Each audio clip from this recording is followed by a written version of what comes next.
Second Amendment, gun control. You've been on the NRA's board since '95, and this is a subject that you maybe feel more strongly about than any other. I believe that make your case. I believe that a person's moral compass can be determined by how he references free men the right to defend themselves. The Second Amendment is so obvious to me, it's insane that there's an argument.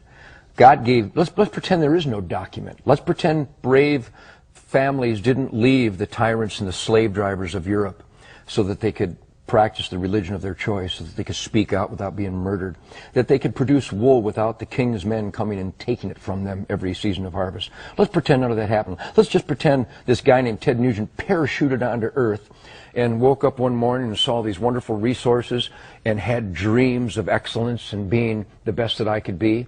I don't need a document, and I don't need another man to explain to me that I have the right to defend my gift of life. And that there is an argument in America from Hillary Clinton, from Barbara Boxer, Dianne Feinstein, from a whole gaggle of numbnuts who would try to tell me they will dictate where, how, and if I can defend myself. I find that preposterous. I find it unacceptable, and I will not accept it. I am a free man. Don't tread on me. A good, law-abiding citizen, not convicted of a felon. The Second Amendment of our Bill of Rights is my concealed weapons permit. Period. That's it? That's it. So no limitations of any kind that you can see? None. That's it. The limitation should be, instead of arresting people for molesting children 24 times, I would rather the dad walked into the room, found a person molesting that child, and blew his brains out.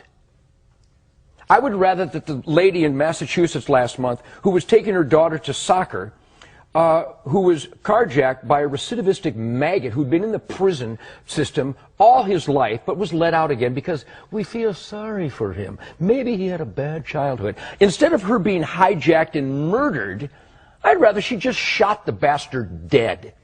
But in Massachusetts, somebody decided she can't do that. So she's dead.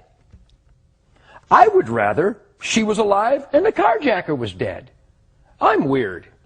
I would rather that the guy who beat this lady to within an inch of her life in Waco, on parole was he, phenomenal, and beat her to within an inch of her life in front of her grandchildren with a whiskey bottle. I would rather she fell to the ground, pulled out a .38, and shot him 6 times in the chest and killed him.